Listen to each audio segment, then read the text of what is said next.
Hey guys, it is on screen, off screen. We talk about the movies, book, TV shows that influence our lives, and we're looking for the good stuff. And speaking of good stuff, we've got Lauren and Josh Emilian, and they are the greatest. I'm sorry that I missed last week. I was incredibly lame, so because of that, they made me run this episode. I'm super grateful for everybody and for them covering me. It's awesome. With that, let's start on Lauren's new obsession. Lauren, I hear that you've been playing a game until 3 o'clock at night, multiple nights. Yeah, I think I mentioned this last week too. It's literally all I've been doing this week. I've just been playing Helldivers too. My brothers got me into it, and then they like couldn't get on to play, and so then I was like, fine, I'll just play by myself. And so, yeah, I've literally spent it was like all day yesterday. There was one night where Josh was like, "Yeah, you were still playing when I went to bed," and he's 4 hours behind uh, Utah. So, yeah, I was playing until 3 a.m. with my brothers, and then I just started playing by myself because no one else could play. And then, yeah, whoever is on, I'll just like start spamming them to come play with me on Helldivers because I'm not good yet. I'm like level 20, so I can do like medium missions by myself. Um, but yeah, I don't know what number Super Hell Dive is. Does it go up to 10 or is that 8? Yeah. So Super Hell Dive goes up to 10. I'm only at a 3, so I'm not good at all. I'm just trying to like get my levels up so that I can help my brothers and not be as much of a liability because they're like 150 and I'm a 20 and claim to be an Xbox person because Xbox just barely got onto Helldivers. So everybody thinks I'm an Xbox person, but no, I'm playing on my computer. Josh, what level do you get good? You get good. It's not level dependent, actually. It's more about like unlocking more capabilities. Mhm. So Lauren was telling me like she has to have her brother call in a jump pack for her to use. When she gets up to a higher level, she'll gain more experience, which she could spend to then be able to do that herself. What makes that really hard is it's on a cooldown. So her brother has to choose jump pack, and then he has to call down one for her, and then he has to wait 3 minutes into the game, and then he can call one down for himself. Yeah. Or So you if like he's the like jump me and he pack, thinks the Lauren? jump pack is stupid, uh, he would have to sacrifice one of his abilities to give her that ability.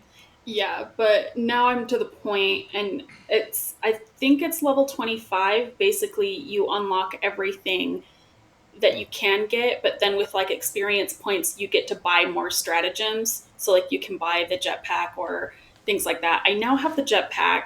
Um, I just don't have any access to any mechs and stuff like that.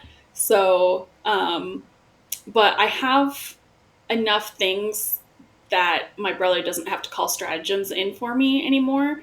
But I don't have like specific things. I have all the things for the bugs. So there's bugs, these aliens, and then these robots. And I don't have good stuff for the robots or the aliens yet. But I have all the good stuff for the bugs. So when people want to play different areas, I'm like, hey, can you call me down something that I can like shoot this? So it's like, yeah, you become very dependent on the people who have like a niche if you're playing with a group.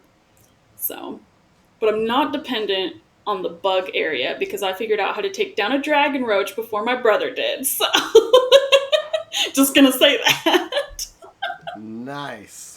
The dragon roaches are new. They're very like they're big bosses that they spew acid and fire. And the only reason I keep living through that is because I got armor that gives me a 50% chance to live through something that's supposed to kill me. So yeah, it kept killing my brother, and he kind of rage quit last night. So That's awesome.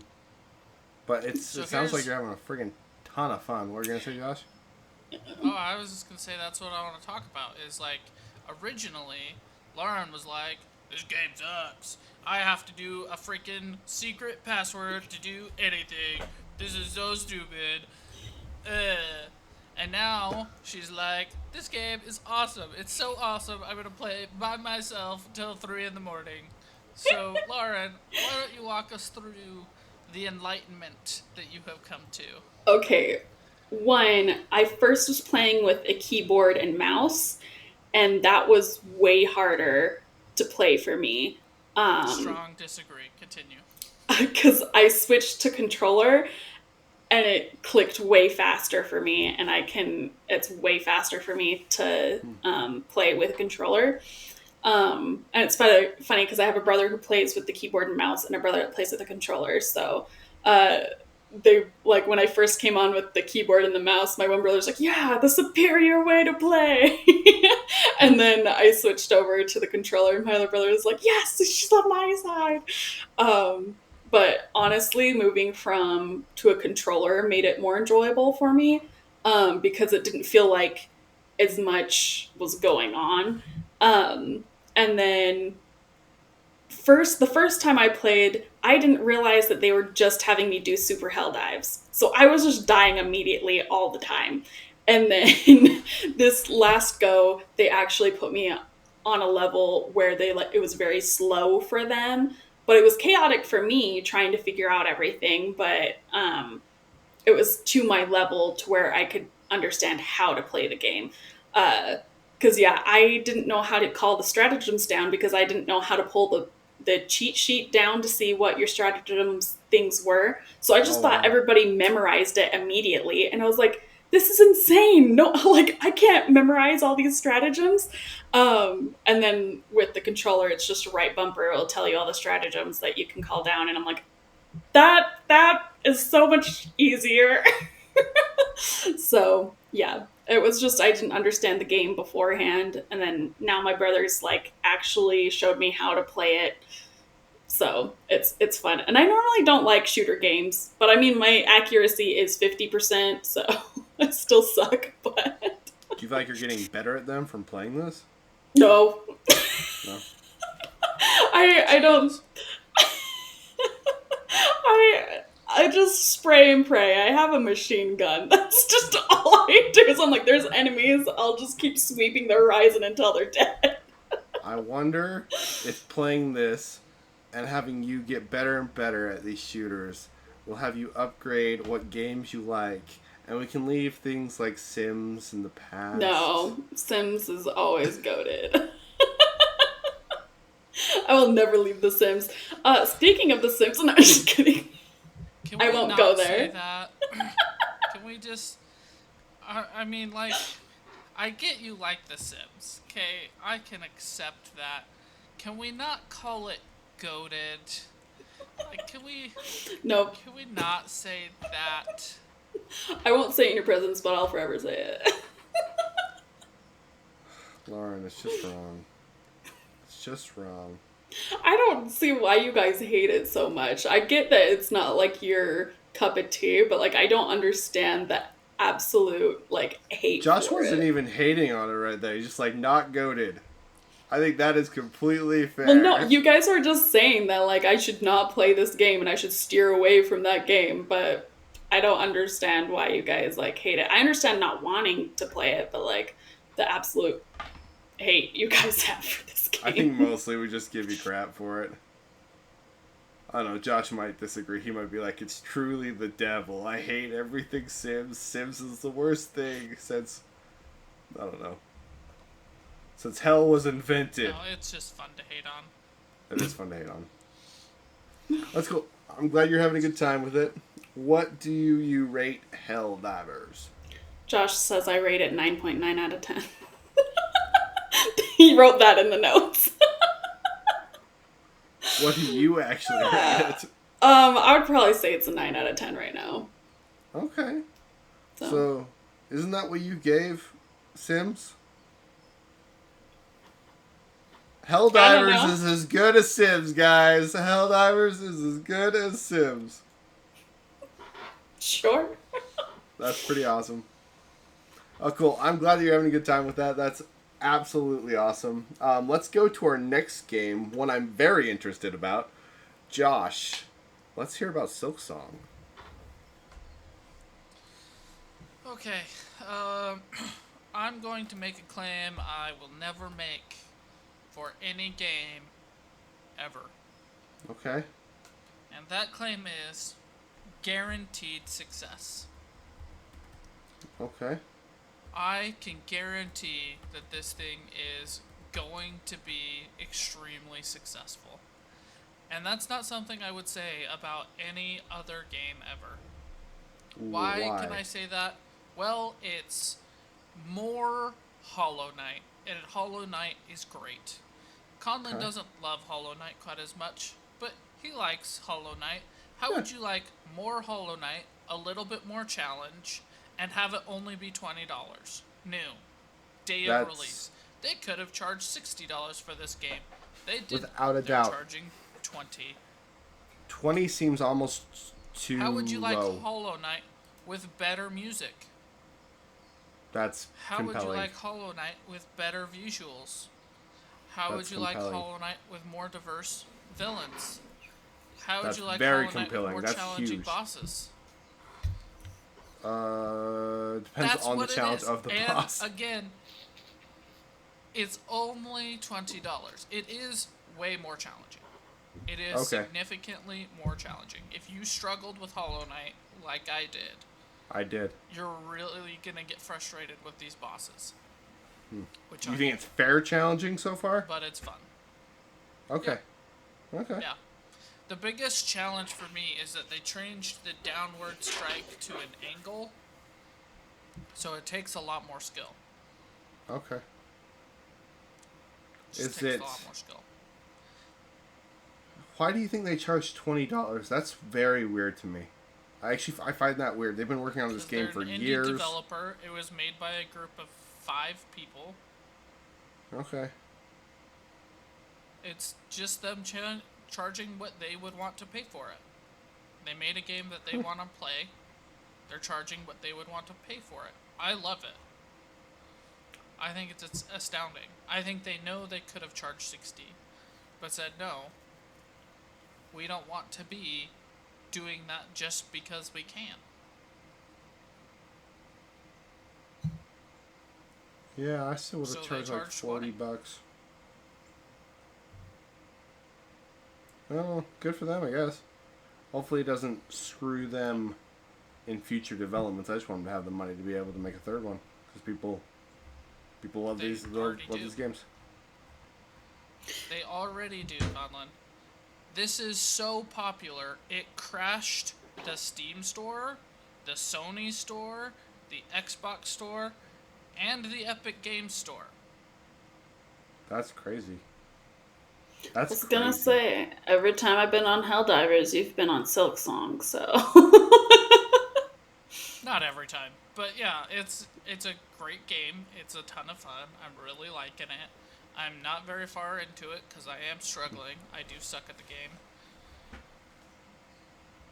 Do you think it's better than the first one? So far, so good, and I don't know. Okay.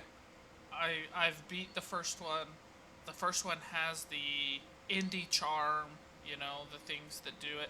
There are not, there are some stuff in it in Silksong that's not great. Okay. They've changed some things around that I'm not necessarily loving. I can see why they did it. It does feel like it stands on its own because of it. I don't know. We're just going to have to see. Right now, I would probably say yeah. With Tears of the Kingdom, it's going to become well, why would I go back and play Hollow Knight when I can play Silksong? Why would I go play the first one, Breath of the Wild, when I can play Tears of the Kingdom? Do you think this one, the just mechanics what I feel like it's gonna be. Are different enough that if you learn the mechanics of this one, going back and playing the first would be difficult? You'd have to shift. Do you get what I mean? No. No? Okay. yes, but it's not different mechanics. It's just a smaller skill window. Okay, So like that makes sense. pogoing is still the way to play. It's just you have to adjust to going to an angle instead of straight down all the time. Instead of straight down every single time, that's way harder. That's way harder. Yeah. Cool. Yeah. That sounds like fun. What would you rate it right now? It is 9 out of 10. 9 huh? What was the first one to you? Like a 9 out of 10. Okay. Cool. It made my honorable mentions list. I love the first one. This one is just more of that. And if you want more Some of that, changes, makes it stand on its own, makes it unique. then fantastic. I mean, like, it's a highly anticipated game. I've been waiting like 5 years for it. People have been waiting up to 7 years for it. Yeah, very long time. And we got it. It's only $20. So far, so good. That's what I really have to say about it. It's a good time. It's worth playing. That's awesome, my man. That's cool. Well, let's go to my first topic. I finished the first Lord of the Rings book, and I was listening to a podcast where they were talking about, is the movie or the book better? And I think the person who thinks the book is better is crazy, even though the book is amazing. The problem with the Lord of the Rings books versus the movies is a lot of the character development. So at the very beginning, like, Merry and Pippin feel like they're developed characters already. Aragorn is like, well, I really need the sword because I'm going to become the king. So can you make me the sword? And then they make him the sword. And then he carries the sword with him to be part of the fellowship. And he's like, I'm going to become the king. And I really need the sword. It's just not nearly as compelling as you, like, know he's going to become the king, but he doesn't really want to be, but he, like, has to be. It's more compelling that way. I do find the world to be pretty freaking amazing. When they go to the tree elves, the Lady of Light tree elves area, it's described gorgeous. Like, it is absolutely beautiful. The way that he weaves the words is it's amazing. And I think that people give him too much crap. I've heard my entire life that this book is just 3 pages of describing trees, and I didn't feel that at all. I never was bored with it. It always flowed to me. I really enjoyed that. I think there are improvements in the book. I think Frodo is better in the book. There's the part where, in the movies, they run across the river, and then the horses come and sweep away the Nazguls, right?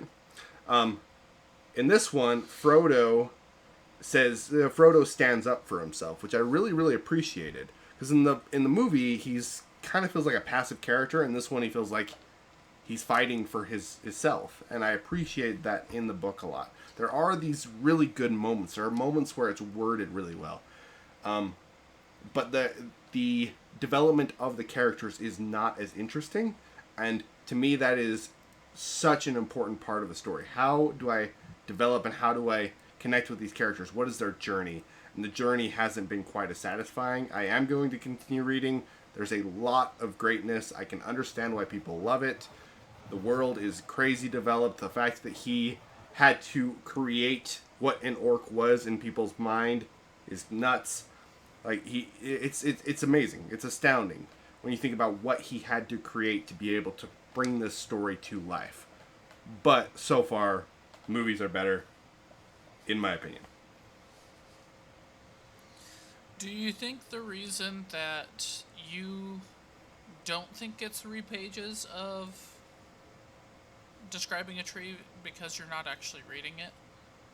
It's possible, but I really tried to pay attention to that. I was like, does this feel over descriptive? Because there are old books that feel over descriptive.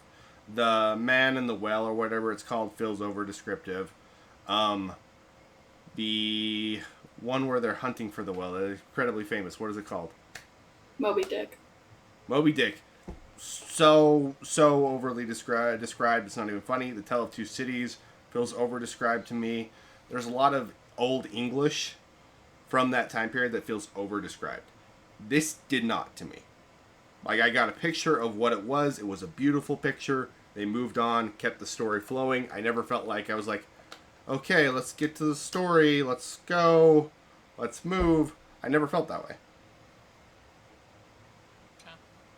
Do you think the other part of that might be that you're listening to the abridged version? That is a possibility. And I don't know about that. That's a possibility. For real.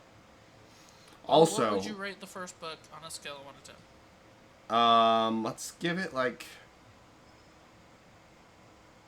an 8. Still really, really good. The movie's just a 9. And it's not that good. I think, like I said, there are little parts that I do like better. Like Gandalf, when he faces the Balrog, I actually like it better in the book. I think they do a better job in the book. I like the visualizations, and it was written so well that one part of the book, I didn't just see the actor who plays Gandalf. I didn't just see the screen. I didn't just see that moment. I actually saw the book and how they were describing it, which is really cool. Like, the fact that he was able to do that is amazing, because that is such a famous scene, and the fact that it was more pronounced in the book, astounding. But there's just a lot of cohesion that they did with the movies that I thought were better, and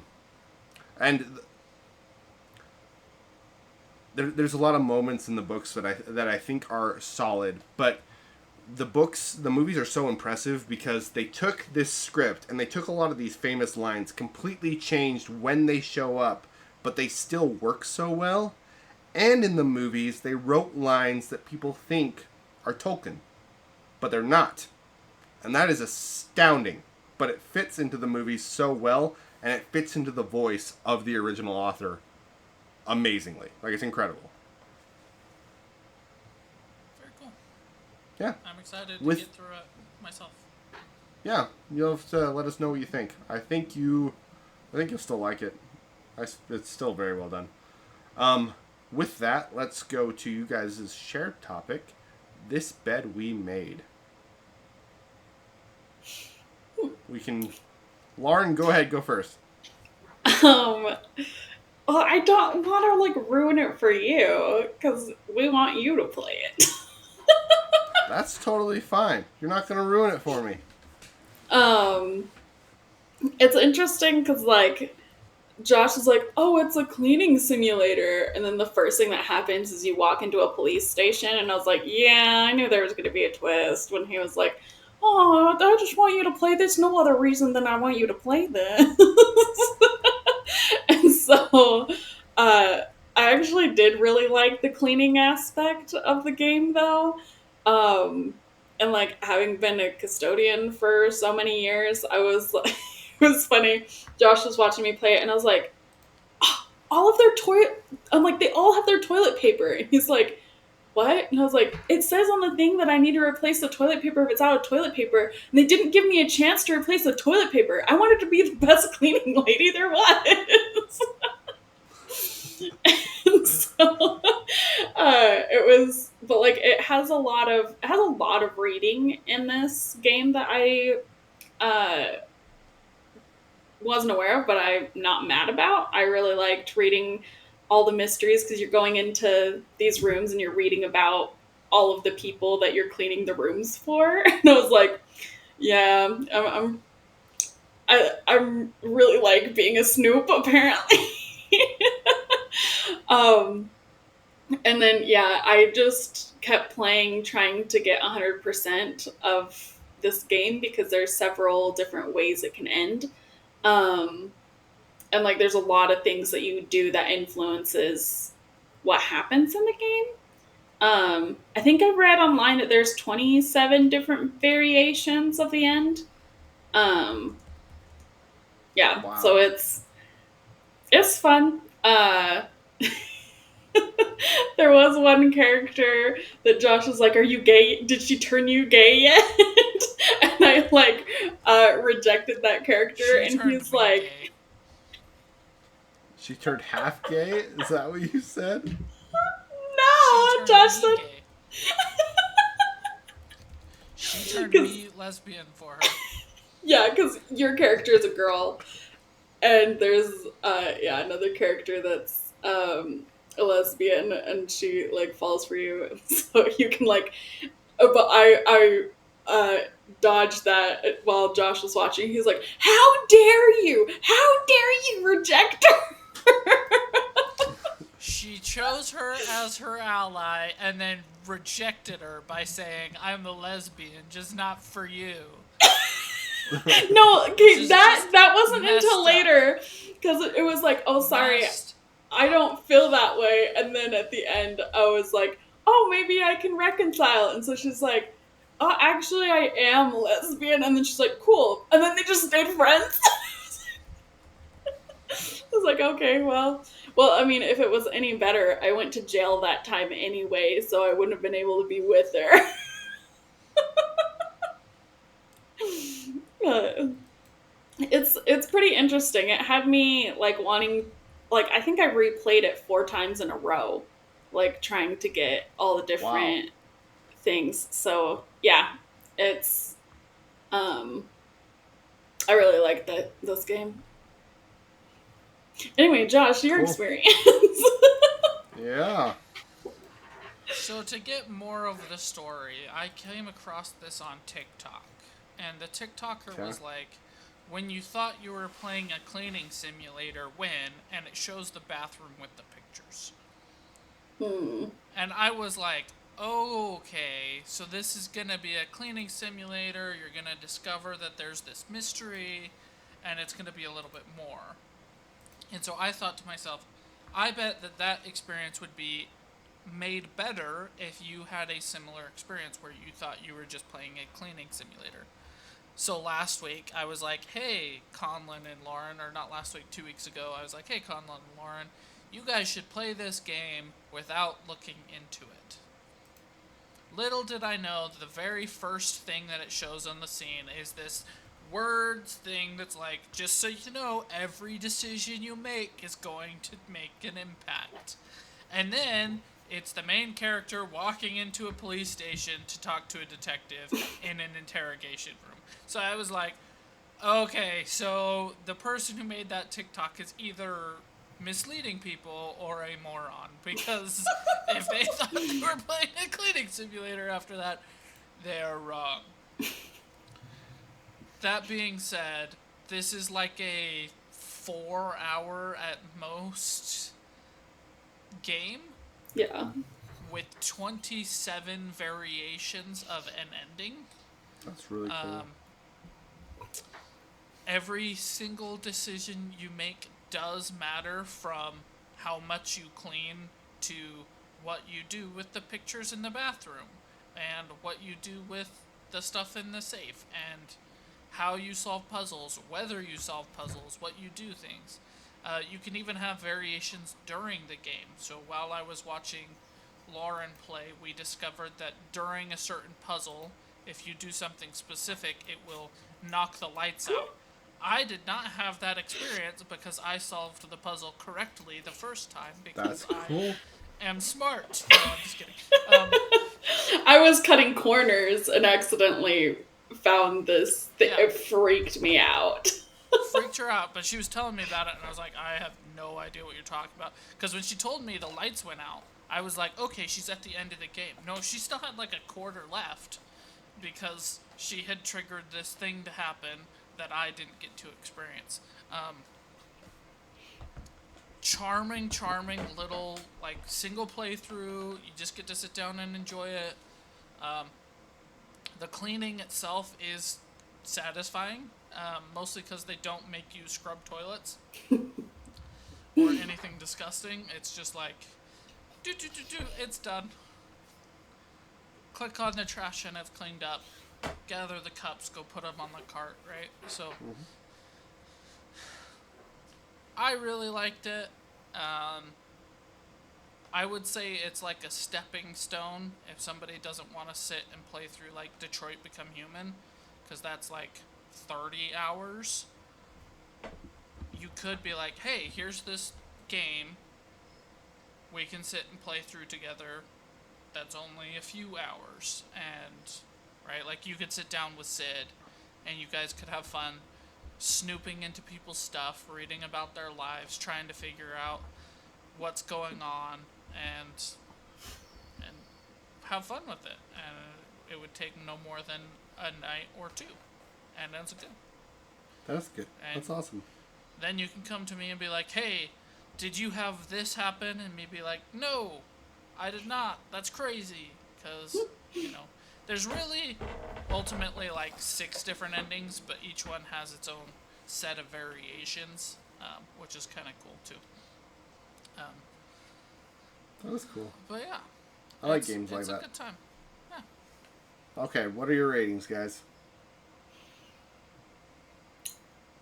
Like, I replayed this all in one go, but I don't think now that I feel like I've gotten all the endings, I feel like it would be a while before I replayed this game. I would give it probably like an 8.5. Okay. Josh? I'm going to give it a 9.5. Wow. I think it's great for what it is. I think it's the perfect length. If it was longer, things would drag out.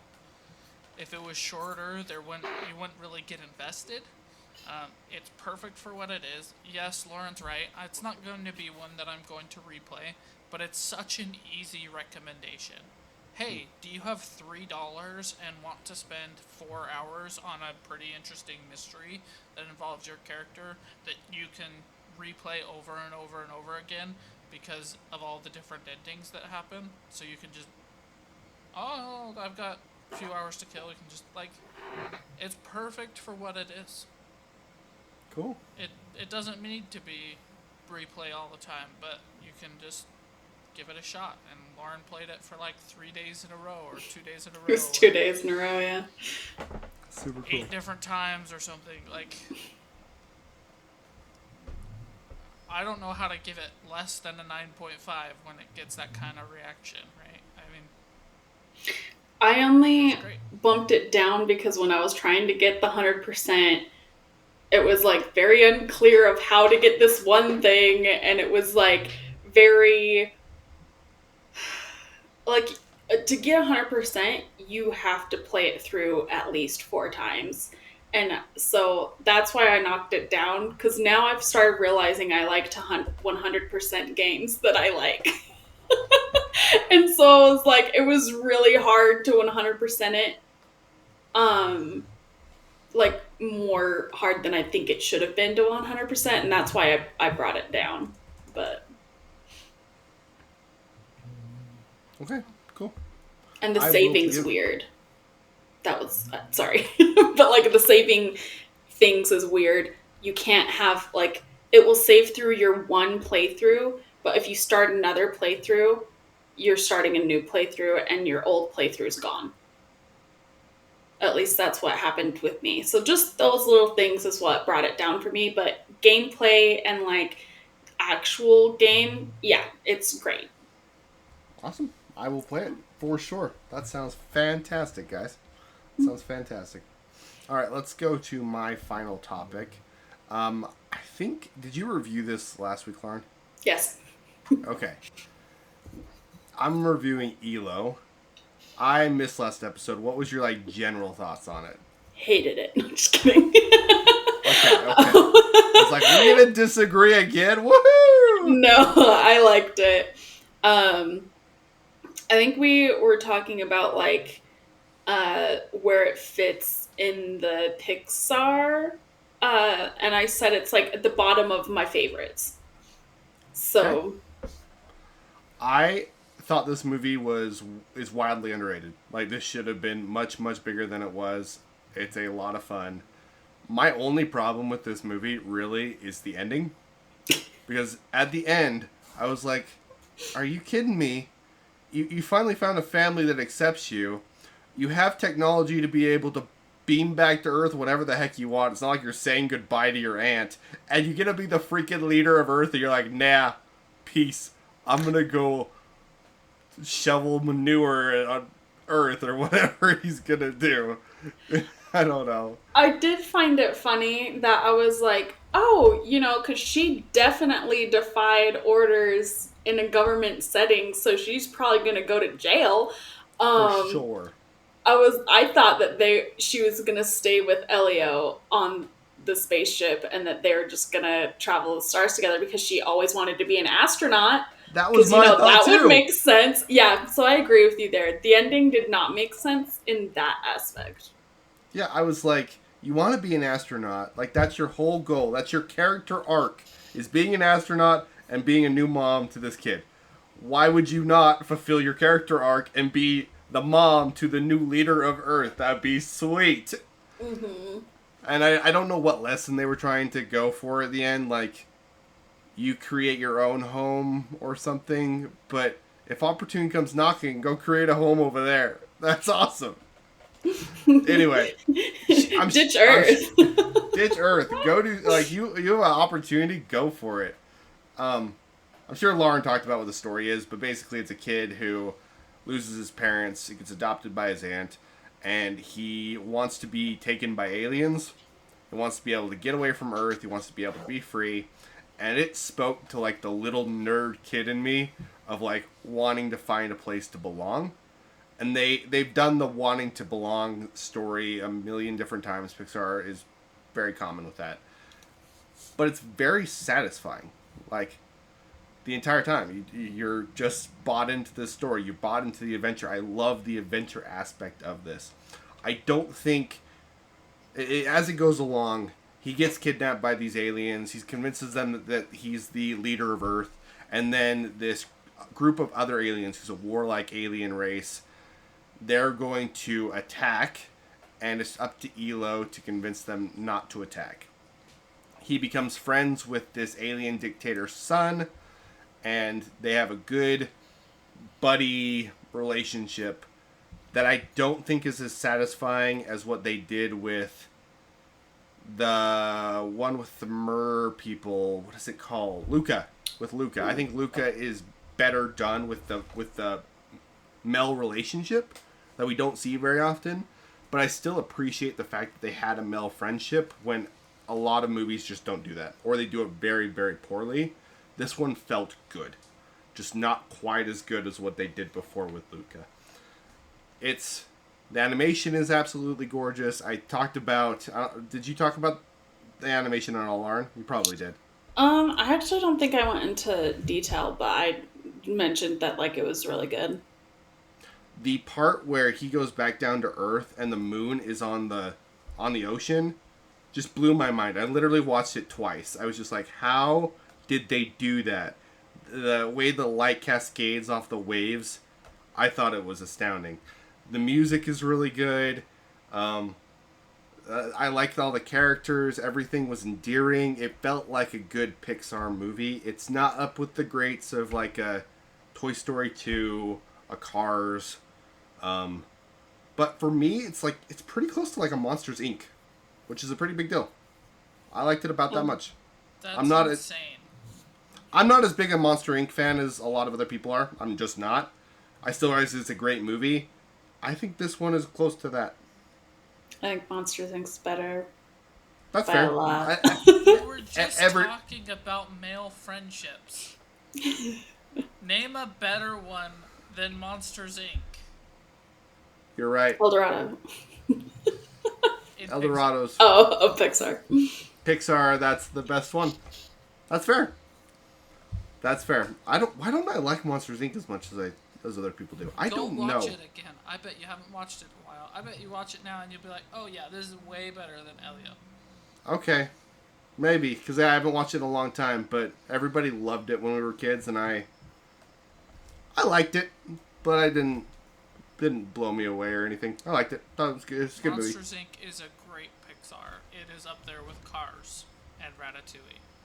Okay. Those are the three best Pixar projects. Okay. Maybe I need to rewatch it.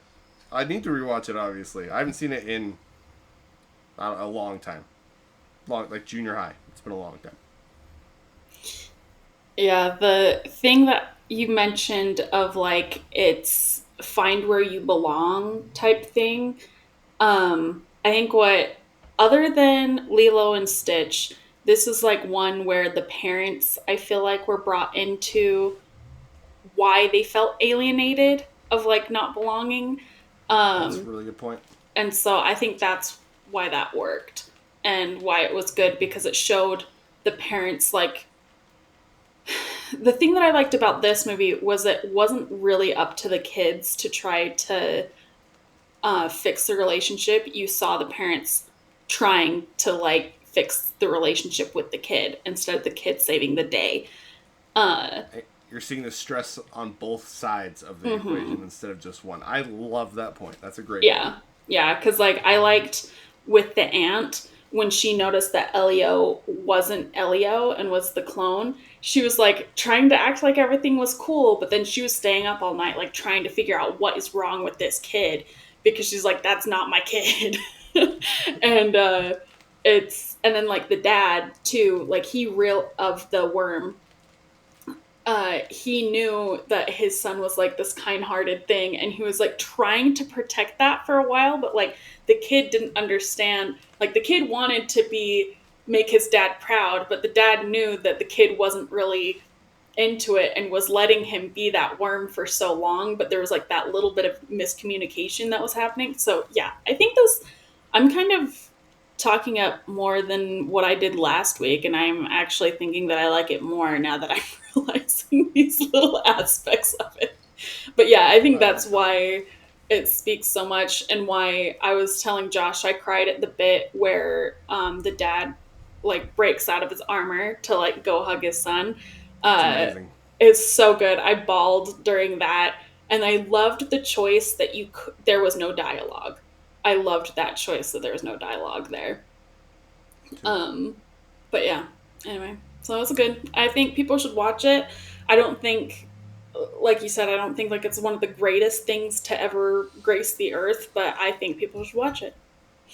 Yeah, I think it's an above average and the best one that they've had since Inside I don't Out. even know, Soul, probably Cool. Soul, because I really like Soul. I like Soul a lot, but it's been a long time since they've had one that was this good, and nobody's seen this movie.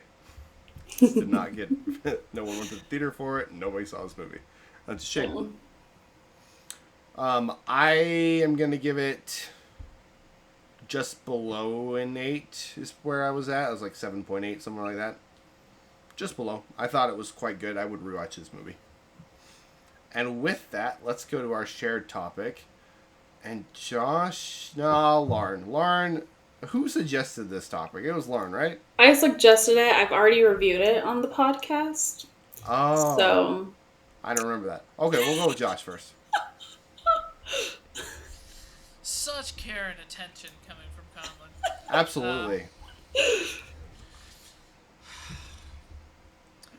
I don't really know what to fully say about this movie. I'm kind of really torn between two thought processes on it. One, it was a very good choice to do the 3 parts in reverse. 2, it was very cool to have the narrator and everything else going on alongside this movie. The writing was pretty good. It was not at all what I was expecting. When I saw ads for this, I saw Tom Hiddleston doing some dancing, and I thought that this was going to be a positive, happier story to tell about the life of Chuck. And instead, I got what was my other thought process on it, it's just another grief story. And at this point in my life, I'm really sick of grief stories. They get made all the time. Is this the best grief story? No, it's not even the best. It's the newest. But, and like, I get it. Grief is something that literally every single person deals with in their lives. Every single one. But I don't want to have every single piece of media be about it just because it's an easy target at the same time. It was okay. I don't have anything to nitpick and call out at this movie as being terrible or awful or bad. Um, I think that there was a little too much going on. I thought that the whole payoff with what was in the room on the top floor was not necessary. They could have just cut that whole plot line out and it would have been a better movie for it. Because after it, I'm like, okay, what about the people who bought the house? How come they're not freaking out about going upstairs and seeing dead people all the time? So yeah, that's where I'm completely torn between. It was well made. It was pretty good. I liked the dancing. I liked that Tom Hiddleston wasn't the main focus. I liked the way that they structured the film. I thought the writing was pretty good. I liked all the acting. I liked the actors that they chose for all of these roles. I love all the intertwined stories. I thought the overall message was okay. But I'm also on there with, like, and it's another grief story.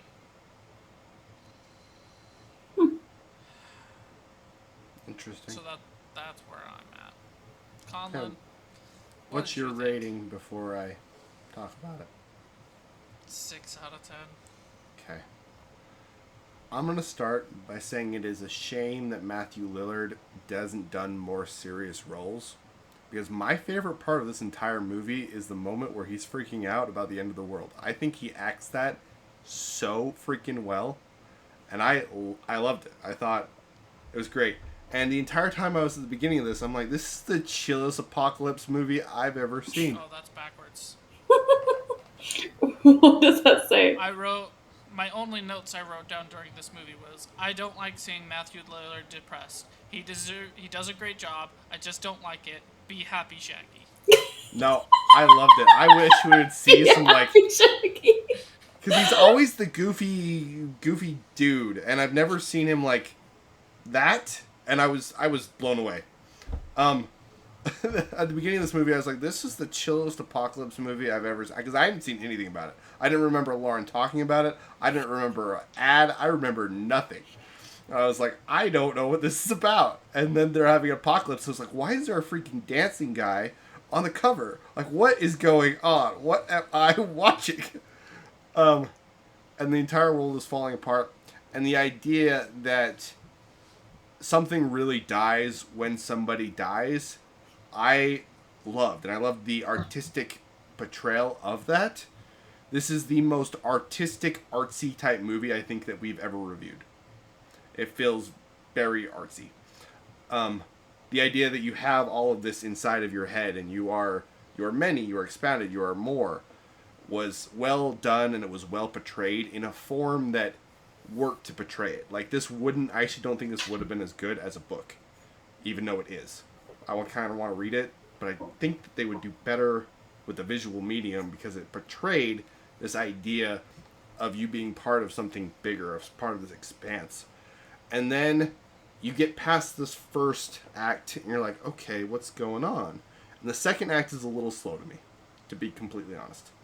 I was like, okay, there's times where I want this to expand a little bit more and I want to find out a little bit more about what's going on. There's times where I just kind of want to go and move a little bit faster. So it becomes this uneven flow, but it's still really good because you're trying to understand why does everything that we just noticed matter.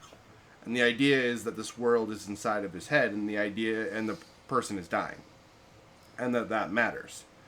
And then you get to the very end of the movie, and Mark Hamill, very good, does a great job in this movie. It's a little bit different than things I've seen him in before. Was impressed. Still a better Luke Skywalker than the sequels. I agree. You get to the end and you watch this journey of this person, and he goes into a room and he sees himself dying. And he just promises himself that he's going to live a good life. And he's going to do everything that he can to live a good life. And I didn't get a message of grief. I actually got a message of hope. Like, you could die at any moment. It could be the end at any time. Your grandma could pass away tomorrow. So make today matter. And promise yourself, look at yourself in the future. Look at that deathbed. What do you want to be like there? Which is a common idea that we express and we research a lot. Like, we go into a lot. But it's very, very rarely displayed as well as I think it is in this movie. Of how do you react to seeing yourself die? Is it horror? Is it hope? Is it a drive to become something better? How are you going to react? And I think that's a very human question, and they display that question really, really well, in my opinion. There's problems with this movie. There are times where it's too slow. There's times where it meanders a little bit. But what it was trying to convey, I actually found very appealing, very thought-provoking, and well done. I would probably only still give this about a 7 because I don't really want to watch it again because of the meandering and the fact that it could be edited down, it could be shortened, there's issues here, but there's still a lot of good, like a lot of good. Might even give it like a slightly higher than a 7, but it's right around that range. I didn't get either of those messages. I got the like to not be scared is basically not like grief. Hope I get, grief I get, but like what I got from this movie was like, so at first I was freaking out at the beginning because I was ready for a dancing Tom Hiddleston, and at the very beginning, like I'm like, who is this guy? Why why because it kept announcing in the very beginning like 30 or 40 something years with um the character's 39 name. years. 39 years, 39 great years with so and so, but nobody knows who this person is. And they're like, does he work for the bank? All the while, there's like, yeah, this slow, quiet apocalypse happening.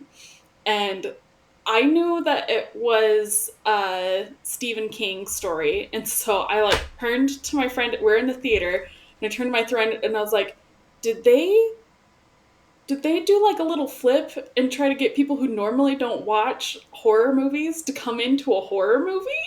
So I thought I had gotten like tricked into a horror movie with this because it felt very like I'm like, okay, the other shoe's gonna drop, and then when all the lights went out and all of a sudden there was like he was on every window and everything, I noticed that he looked worse instead of the other pictures that he'd been in, and I was like, what's going on? And then the girl and I think it was Karen Gillan and the guy who was playing, I can't remember, anyway, but he was like the teacher.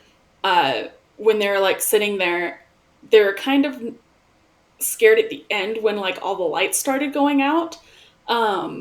And so like that freaked me out because I was like, what the heck is happening? I have no idea what's going on. And so I kind of freaked myself out. And then it goes into Tom Hiddleston dancing. And like at this point, he knew he was like gonna die, but he's like, I'm just gonna take every opportunity I have. And then I totally agree with the whole ghosts in the attic. They did not need to have the ghosts in the attic. I was like, I think you could have just had the story without the ghosts. Other than when he sees himself dying, he made a choice right then that he's like, I'm not going to be scared of this end, even though I know it's going to end this way.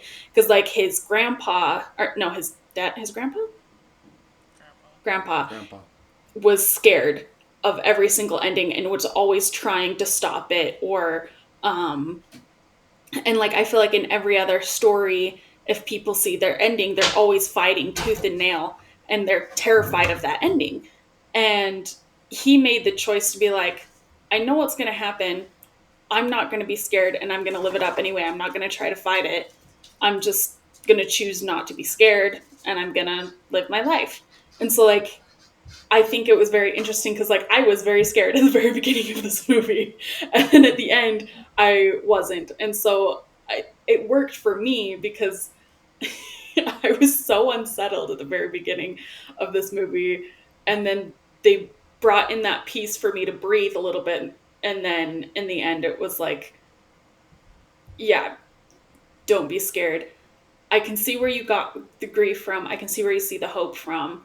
But it was especially like because of the time that we live in, where everybody's always threatening that the world's gonna end every 2 seconds. Uh, I have anxiety, and so I'm always like, yeah, the world is gonna end every 3 seconds. So then I'm trying to adopt the whole thing of like, so what? I'm gonna live up these 3 seconds instead of being trying to be scared of all the time. Uh, is it working for me? We'll see. I'm still gonna try not to be scared every 3 seconds. But yeah, so it was very interesting because I went and watched this with my friend Ellie, and she also had a very different take on this movie. And so that's why I wanted you guys to watch this, because I was like, I want to know what you guys thought of this movie. Because so far, everybody's had a very different take, every single person that I've talked to. So, Actually makes me like the movie a little bit better. good. That's cool. Yeah, because I think I rated this an 8 last time, and I'm sticking with that. So Cool. That's fair. I would have it higher if I just wanted to rewatch it, but I don't really. if I wanted to rewatch, that's fair. It's I don't think that it has much of a rewatchability for me either, but I like having other people watch it to see what they thought about it. That's cool. That's very cool.